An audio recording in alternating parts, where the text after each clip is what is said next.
Hello everyone, this is Johannes. And this is Cinema. And you are watching Board Gaming Ramblings. Welcome back to Keep or Cull, where we play all our games and decide if we want to keep them or cull them. Cull them into oblivion. And welcome back to the kind of segment kind of thing that we call Reviews with a Paddle, which are, instead of the normal shorter reviews, it is a review, but we're doing the paddle because we like Keep or Culling. Yes. And it seems like people like Keep or Culling because it's kind of more of a... I like to rate them as well, so I'm going to do that. But it is more like a distinct, do we actually find it's good enough to keep in the collection? Or is it one that we were happy to play and then we don't need anymore? And this is a Spiel edition, so Number these are all games that we've gotten from Spiel 2023. Yes, or after that. Or after that. So we are going to begin with the first game. Let's go on your side. This is the smallest game we got with us from Spiel, it's Pontis SMT. And we play this with Amy and Maggie at Spiel, which was really nice. And it's a super quick game with a blind auction-ish trick-taking. Yes. And then the cards that you win, you take with you to round 2, which is basically Russian roulette. Trying to play cards to not die or just draw Russian roulette style and be out of the game. Yeah, because the game is translated into "Wow, you're dead." Yes. Which I like really well as the name, especially when you are shooting people with a cork gun, so they're not really dying. They're shooting them in the head with a cork gun, saying, "Wow, you're dead." Let's do the paddle. Yes. Are you ready? Yeah. 1, 2, 3, boom! Oh, sorry. You're supposed to take it into the frame. No, not I like almost outside. showed the cull, and I wanted to keep it. Yes, it's a fun game. Yes. This is one that is more fun than it's supposed to be. Like, it's more fun than you would think it is. Like, we played this early in the morning. I was like, this is giving me great feelings. And every time I played it, and we have played it quite a few times, I just love it. I think it's super fun. I think that it's silly. It's almost nothing, but it's just very fun. Push your luck, fun stuff. Love it. Recommend it if you want a short, small game that is fun. This is just silly, but it is also fun. And everybody we play it with think it's fun. Yeah, maybe except for Maggie, because if you go and watch Thinker Themer, Amy will say that Maggie doesn't like fun. Well, I really enjoyed it, and I'm looking forward to have it as a filler between other games with everyone. Wow, you're dead. That is, wow, you're dead. And I'm gonna rate this, I think, a 7. Next up, we have another game called Vegetable Stock. This is not from this year. I think it's like 2 years ago, but it was a very big hit at Spiel last year. And when I went by the Taiwan board game design group, Smarks there was like, you need to play this, and I got it, and we played it. It's a very simple game. It's like there's vegetables, and you choose one, and that is in your hand. And after everyone has chosen one, there is one left. And then the stock market prices for those that are left are going to go up. But if they go too high up, they're going to go all the way down to the bottom again, like crashing. And then they can start rising again. But basically, after you've done that 6 times, so taking 6 cards, the whole game takes it says 15 minutes, but it takes 5. Maybe 10 if you're playing a super slow. And then you're going to count up your points, your vegetables, and multiply it by the value of those vegetables. And that is the game. Cool. You could basically play the game now. There's some modules we haven't played with those, but we just play the base game. Nice. Are you ready? Yeah. 1, 2, 3, boom. It's a call from me, a keep for you. That's no surprise. I don't like stock games that much, and that includes vegetable stock. But it's like 5 minutes. Yes, but I would rather play something else for 5 minutes. I didn't mind it. I thought it was fine. Yes. But I don't know the value of things. I don't like that. I'm really sorry, you are wrong, because this is a good game. Okay, yeah, I see it now. It says there, good game. It is actually an objectively good game. Yes, so you cannot really call it because it's a good game. Well, I have called lots of good games. Yes, I think Vegetable Stock is fantastic. I think it's like a great filler. These two are in the same category. This is more fun, more silly. This is has a bit more to it, but you can play this in 5 minutes, and you can play it again and again. It's a super neat game. Really recommend it. I'm gonna give it a 7.5. Super cool. Yeah. I love it. Next up, we have... You can also choose to not play it. You can, but then you will be sad because it's a good game. Next up, we have another game. It's Canar. It's this one. Canar. Yes. It's about Vikings in ships. And Canar is a Norwegian ship or a Viking ship. A Viking ship. Yes. It's about Vikings being nice, exploring places, and trading and not doing any of the bad stuff. Yes. It's just like positive Vikings in this one. And it's a very simple game with cards. You can either on your turn play a character card from your hand, which is then going to activate that character, and all characters are the same color. Then you're going to get a new character card from a display showing like all different colors. So if I play yellow, I will look where it's yellow, and I will take the card that's from yellow, the yellow place. That might be another color than yellow, or it might be yellow. That's random. Or you can basically send your people away by discarding them and then getting different location cards, which will give you possible income possibilities and also points that you will score. It's a racing game. The first player who reaches 40 ends the game, and not 40 years. It's not like supposed, oh, we're gonna see who becomes 40 years first. Yeah. And then you're gonna see who has the most points, and that's gonna be the winner of Canar. This is one that was like highly very hot because it was on BGA and people really enjoyed it there. And we have played it a few times, as I have said in other videos. I don't play games on BGA before I have played them in real life, and you don't play games on BGA. Yes. Period. Yeah, okay. Stop. Are you ready? Yes. 1, 2, 3, boom. It's a double Cull. Double Culling all the way across the sky. Yeah, the first time we played it, I was very underwhelmed by the game. I don't know if I thought it was something else, or if we played really slow, or if that it was with 4 players and the player colors are horrible. Yes. So every time we would get points, which is usually every round. Yes. You would like take like a guessing on which, and are you the brown or are you the black, which looks almost the same, and yeah. But the game in itself is really, it's these micro turns. You're doing very little on your turn, but it feels really cool when you have saved up these people in your, I don't know, it's tribe, but in your crew, and you get to do an awesome location. Then you get a bonus. You will also try to activate like the income of those, like activate all of the incomes, because you get like the same paths. The things on the same path. It makes sense when you see the pictures. The columns. Yes. So I thought it was nice, but it's fine. I think this is one that I will actually try to play a few times on BGA because it's a short game that you can play. I don't play longer games on BGA. I only like to enjoy like short games. When I have like a 20-minute break, I can play a short game of something. So Canar is going to be one of those that I want to play on BGA, but not one that I need to own in the collection. So that is that. Next up, do you want to rate it? Oh yeah, I'm going to give it a 6. Next up, we have FTW for the win from Freedom and Freeze, a small card game. You're playing numbered cards, trying to always be able to play higher number cards. Whenever you can't, you can play a lower number card out in front of you and take one of the cards in the discard pile into your hand and discard the discard pile so that people can start fresh. And then later on, when you can't play, you can then combine the card you have in front of you with the card you have in your hand. And the goal is to only have 1 card left, or 2 cards, like the game ends basically, or the round ends when one player has 1 card left, and then you're gonna score your highest card, and you're gonna deduct. That's the word. Deduct the other cards you have. So let's say you have a 34 and a 10. Your score is going to be 24 for that round, and you are playing the same amount of rounds as there are players, which is a mechanism I'm not a fan of. Because that means that if you're playing with 6 players, it's going to be a longer game. It's a weird thing. I'm not a fan of that in a game. But yeah, that is the game. You're trying to get the most points. It sounds very simple. There are some more like depth here and choices to do. But it's a pretty straightforward card game. Are you ready? Yeah. 1, 2, 3, boom!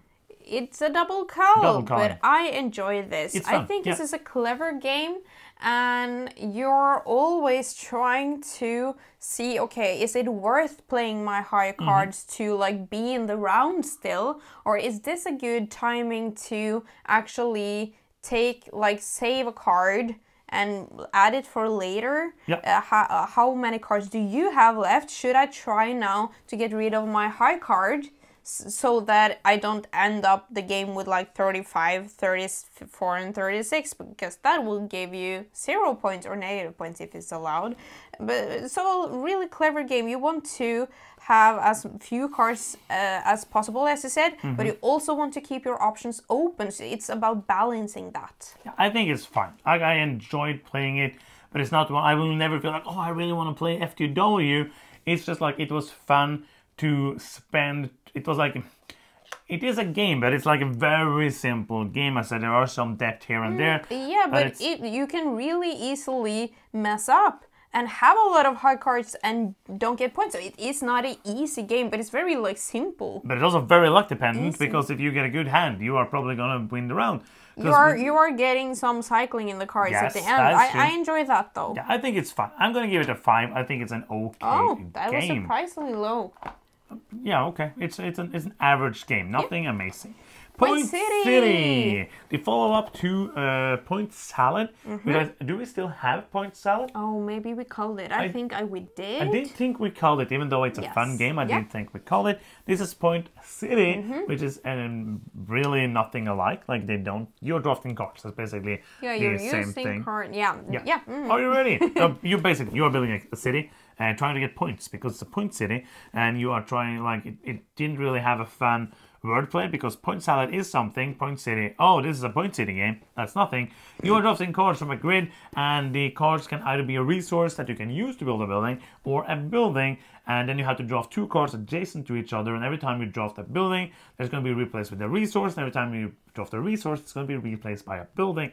And you're trying to get cards. When you build buildings, many of them are going to give you like a discount for further buildings, so that it gets easier to build buildings, because the buildings get more and more expensive, and you're trying to score points in a few different ways. Not many, but the player with the most points at the end is, shockingly enough, the winner. Are you ready? Yes. 1, 2, 3, boom! It's a double Cull again. Well, I thought this was fun. Yes. I thought it was fun to draft, and you always want to, I thought when you had like saved off enough like buildings with discounts, I was always trying to get more buildings and not use my drafting to get more resources. If you know what I mean. I know what you mean. You know what I mean. Cool. I know what you mean. And I thought it was interesting. I thought like this is a game that should go like this. It didn't always go like that, because people are thinking maybe that's an us problem, but I have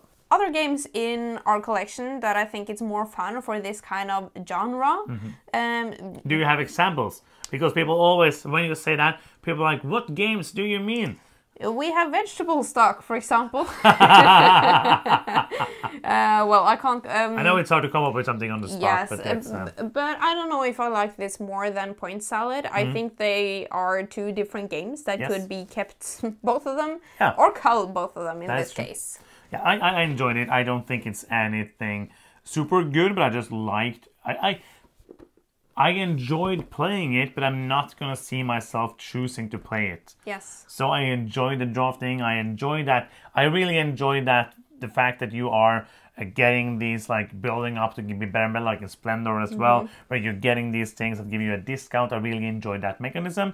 I liked the drafting and things flipping around. Liked many of the things, but not one that I will need to play again. I'm going to give it a 6.5. Cool. Next up, we have the Whale of Eternity. Whale, what did I say? You're saying the soft we, like the veil. Whale. Because you're saying like the creature that lives in the sea. I'm still saying whale. Veil. You have to get your teeth in there. Veil. Veil of Eternity. Veil of Eternity. Now I'm just thinking like a bridal veil, or what you call it. Yeah, I know, but that's a whale. But this is a veil. Whale. Veil. A whale. I don't know. I don't know. I can't speak. The something of eternity. Something is very long. You are from Mandu Games. Is a game that is all about kind of being a Pokemon master and getting these different creatures, and not Pokemon, but it's things. Creatures. You are drafting creatures, and you can sell them, which you can't do in Pokemon, and you can get them into your hand, hunting them, You can summon them into your tableau. You will try to summon the best things possible for your combos, trying to score points. There's abilities, there's different ways to score points. It's another race. The first player to 60 points, or whoever has the most, or basically then the game ends and the player with the most points win, or the player who has the most points after 10 rounds. Let's go. Yeah. Are you ready? Yeah. 1, 2, 3. Boom! It's a double keep. I think this was fun. I really like because you have three three different magic stones. Yes. That basically is the currency. Coins. So 1 coin or 3 or 6. And when you buy stuff or summon creatures with your magic stones, you can't, what do you call it, exchange them. Yes, that's true. So if I want to buy something that costs 4 and I only have a 6, I have to pay the whole magic stone. Also, you just have the limit. You can't have more than 4 stones at the same time. So that also is really interesting, trying to puzzle when to get money and when to use them. And I think it's cool that you have these basically it is not multi-use cards, but you can use cards for different things, or you can decide to throw it away for money, for example. Sell it, yes. I also really love the fact, like with the economy of this game, that a 6 is not always better than 4 once. Yes. Because if I get 4 once and I play something that costs 2, I'm going to have more money left than if I get a 6 and I pay something that costs 2. So it's a very interesting economy. There is some take that, but I think you just have to... Actually, it didn't bother me at all in this game. Like, it's one where you just need to know that if a card comes out, and you can sometimes block somebody from getting the card depending on the turn order.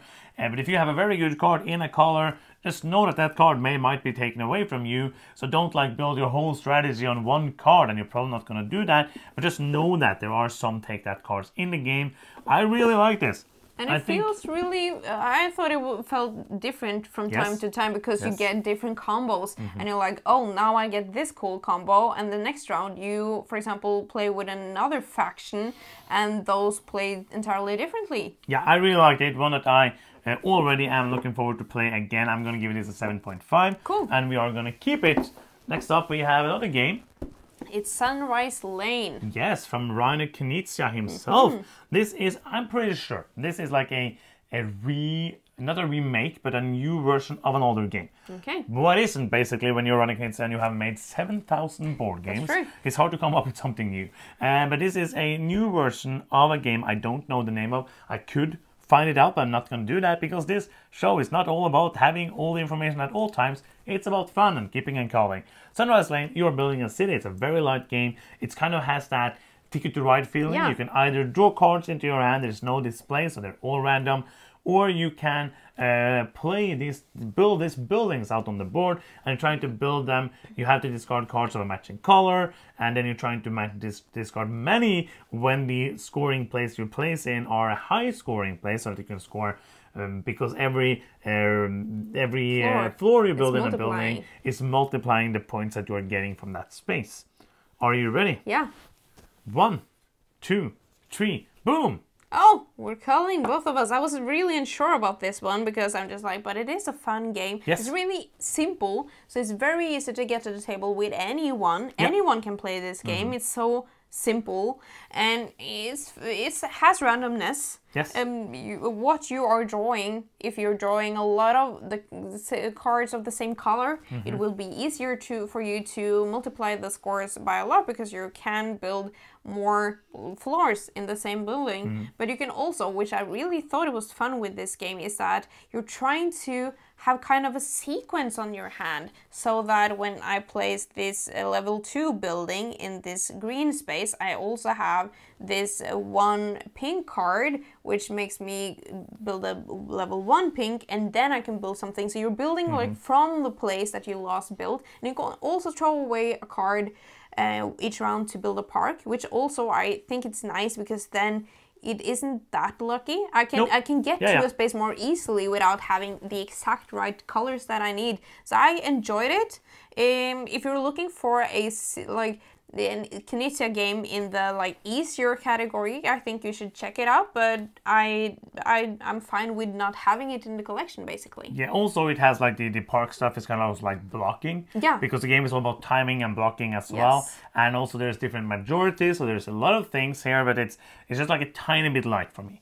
I did enjoy my plays of it, but for example, I could teach Blue Lagoon almost as fast, probably like 5 minutes more. I could teach Blue Lagoon, which is one of my favorite fast running Knizia games, and I could play that in like 20 minutes, and it has a bit more depth to it. But Sunrise Lane is absolutely a good game. I'm going to give it a 6.5. Cool. And then we have one last game. That's right. You want to know more, right? No.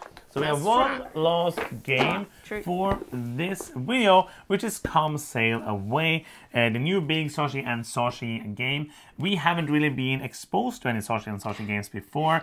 We have heard about them, or I have heard about them. I'm saying we, but mostly hearing about things is my job. Yes. You just play whatever I put in front of you. Things. Yes, that is your Eyes. expertise. I'm not good at that. That's why I have glasses. Now I don't see you, and now I do. Come Sail Away is a Mancala game, a multiplayer solitaire game where you are trying to build up or like fill in the different rooms in your cruise ship. You have 2 cards in your hand with different passengers. You just one of them. The other one, the only kind of interaction, except for like this kind of feels like a roll and write. So it has that kind of race for different points bonuses, but you are sending 1 card to the left so you can kind of know what the other people are getting, but I have never played this game where I have a feeling of what you need. It's more of which of these can I do the best with. I'm not going to look, oh, but you might do very good with this. Maybe I'll do a bad turn then. I actually tried to do that last time. How did that go for you? Did you win? No, I sent you a card that was equally good for you. So Yay! I did just like bad things from me. Yay! But the cool thing is that you have these passengers for most of the time, 3 or 4, and when you take them and then you want to place them, you have to place them either from this side of the card or from the other side of the card. And there's different rooms different rules for different rooms that you can play with. You're trying to place them the best way possible, because when you fill up a room, you're going to score points. You will try to move on a suitcase track because that's going to score you points. And it is all about trying to score the most points and not losing points. This is another one that I also played solo actually, and I'm going to talk more about that in this solo video that I'm doing now at the end of the month. But now let's do the paddle. Yes. Are you ready? Yeah. 1, 2, 3, boom! It's a double keep.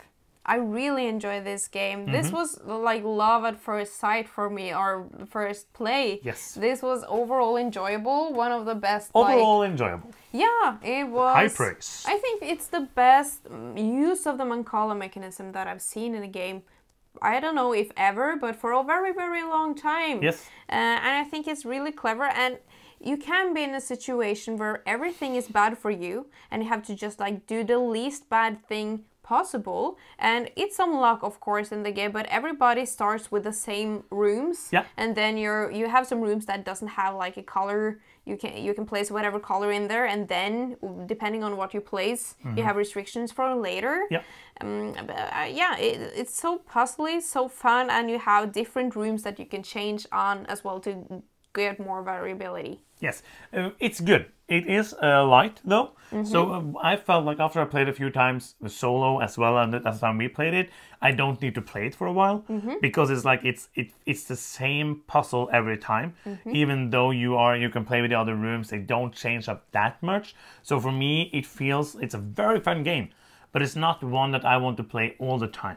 Yeah. It is one that because I played it like 3 times in a row, I think, solo, and it felt like spoiler alert for the solo video, but it kind of felt like, okay, now I'm done with it for a while, but the game in itself is so smooth, so quick, so fun decisions, just like a very cool puzzle. And this is a game that I could play solo as well. I'm not going to, but if there is an app, which there probably isn't right now, but true. Maybe it will be, then I would play it, because this is just a little puzzle in my head that I like, but I agree that I'm not going to play it all day. No, all so the time. Rating wise, I'm going to give it a 7.5. Cool. Very good game. One that I highly recommend you check out if you want a... Overall good. Yes, overall good game. So we have 8 more games today. Yeah, we're doing this now. 4 keeps and 4 calls. 2 very small games kept, so that's nice. So what is your best and worst experience from this pile? Worst, I don't know. I think maybe Point City was the from this pile who spoke the least to me, together with vegetable stock. Look at these smiling vegetables. How can you be sad? Best experience, I think that Come Sail Away was the game that, I don't know if it surprised me the most, because I've heard that I should check it out and people are liking it, but I really thought it was enjoyable and it was really fun to see the Mancala mechanism actually shine in the game. Yeah, I think Come Sail Away is my favorite of the bunch, and then least favorite, FTW probably, all of them was fun, but this was like the most less fun. And that is that. That's the 8 more games that we now have reviewed with a paddle. Yes. Hope you enjoyed it. Thank you so much for watching. Yeah, if you are here and you have enjoyed what we do and you haven't done so yet, you can help us out in a very big way by giving us a victory point. Yes, and we get victory points when you click that subscribe button down there. You can also click the bell to get notifications every time we post a new video. And that's the end of this video. Thank you so much for watching. I'm Johannes. I'm Cinema. And you've been watching Board Gaming Ramblings, and bye-bye.